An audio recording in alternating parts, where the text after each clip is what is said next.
बरामद की गई है। इस वक्त की बड़ी खबर आपको दे रहे हैं। जम्मू कश्मीर से आईजी की निशानदेही के बाद बम डिस्पोजल स्क्वाड मौके पर पहुंच चुका है। तो इस वक्त की बड़ी खबर आपको जम्मू कश्मीर से दे रहे हैं। आईजी को नाकारा बनाने का काम भी जारी है। जम्मू कश्मीर से बड़ी खबर, शाहरा पर ट्रैफिक को फिलहाल रोक दिया गया है। इस वक्त की बड़ी खबर आपको दे रहे हैं जम्मू कश्मीर से। जम्मू कश्मीर जम्मू पुंछ कौमी शाहरा पर आईजी बरामद किया गया है और इस बम को इस डिस्पोजल स्क्वाड पहुंचा हुआ है। आईजी की निशानदेही के बाद आईजी को नाकारा बनाने का काम भी जारी है। मजीद तफसीलात हासिल करेंगे, रुख करेंगे जम्मू कश्मीर का। हमारे साथ एडिटर मनोज कौल जुड़े। मनोज कौल, ये खबर कब मिली और इस वक्त बम को नाकारा बनाने की कोशिशें कहां तक पहुंची? आधे घंटे के पहले वहां पे एक रोड ओपनिंग पार्टी जा रही थी। आर्मी की जो रूटीन चेकअप करती है और रोड को देखती है कि कहीं पर किसी तरह का कोई धमाका खैज मादा तो नहीं लगाया गया है। और कलर एक जगह है जो कि जम्मू पुंछ शाहरा पे आती है, वहां पर एक आईडी नस्ब की गई थी और उसे डिटेक्ट किया गया अब patrolling party road opening party की तरफ से।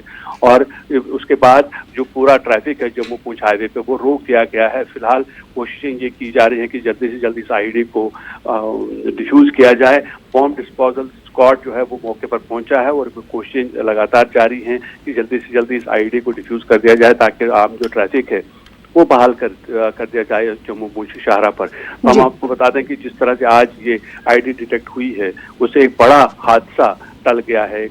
काफी जानी नुकसान हो सकता था, जानी और माली नुकसान, अगर ये आईडी धमाका वहां पर हो जाता तो। लेकिन वक्त रहते सिक्योरिटी फोर्सेज ने इसका पता लगाया और एक बड़ा हादसा टाल दिया गया है। और जैसे मैंने बताया, फिलहाल शाहरा पर जम्मू पुंछ शाहरा पर ट्रैफिक रोक दिया गया है और इस आईडी को डिफ्यूज करने का काम चल रहा है। चंद ही मिनटों बाद इसको डिस्पोज किया जाएगा, डिफ्यूज किया जाएगा और उसके बाद जो ट्रैफिक है उसको जो है बहाल किया जाएगा। फिलहाल पूरा इलाका जो है जहां पर पुलिस, आर्मी और बाकी सिक्योरिटी फोर्सेस जो हैं वो लगे हुए हैं, उन्होंने कॉर्डन ऑफ किया है पूरा इलाका।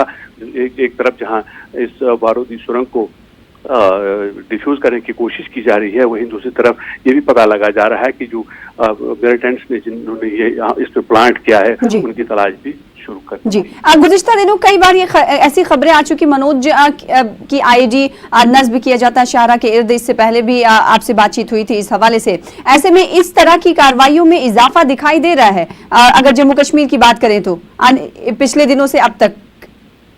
जी हाँ, बिल्कुल सना, हमने देखा कि एक मिलिटेंसी में एक ऐसा दौर आया था जम्मू कश्मीर में जहाँ काफ़ी आईडी ब्लास्ट होते थे। उसके बाद जो है वो सिलसिला थम गया था, मिलिटेंसी भी कम हो गई थी और आईडीज का जो चलन है वो भी कम हो गया था। आईडीज ज़्यादा बना नहीं पाते थे मिलिटेंट्स। लेकिन पिछले दिनों से हमने देखा कि एक बार फिर आईडीज बनाई जाती हैं। आईडीज को उससे ऐसा लगता है कि मिलिटेंट्स ने एक बार फिर जो अपनी स्ट्रेटजी है उसको बदल दिया है, क्योंकि आईडी लगाने से ये होता है कि आईडी एक बार आपने लगा दी तो उससे काफ़ी जानी और माली नुकसान होता है।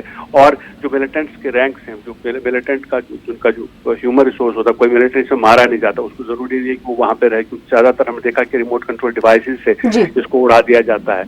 और या फिर अगर ज़मीन के नीचे नस्ब किए गए तो जैसे ज़्यादा वेट इसके ऊपर आ जाता तो उससे धमाका हो जाता है। तो पिछले दिनों हमने देखा था पांपोर में भी एक जो आईडी है वो प्रेशर कुकर में रखी गई थी, उसको वक्त रहते सिक्योरिटी फोर्सेस ने वहाँ डिटेक्ट किया और आज जम्मू पुंछ शाहरा पर कलर के मकाम पर जो आईडी नस्ब की गई थी उसको भी सिक्योरिटी फोर्सेस ने डिटेक्ट किया और उसको डिफ्यूज करने का काम जारी है। यानी मिलिटेंट्स की तरफ से कोशिश ये है कि ज़्यादा से ज़्यादा जानी और माली नुकसान की कोशिश की जाए। वो उस तरह की कार्रवाइयों में मसरूफ हैं, लेकिन उनकी जो कार्रवाइयाँ हैं वो कामयाब नहीं हो पा रही, क्योंकि जो इंटेलिजेंस एजेंसीज हैं, जो सिक्योरिटी एजेंसीज हैं, वो वक्त रहते इन चीज़ों का पता लगा के मिलिटेंटों के मंसूबों को नाकाम करते। तो एक बड़ा हादसा होते होते टल गया सिक्योरिटी फोर्सेज के चौकन्ना होने की वजह से।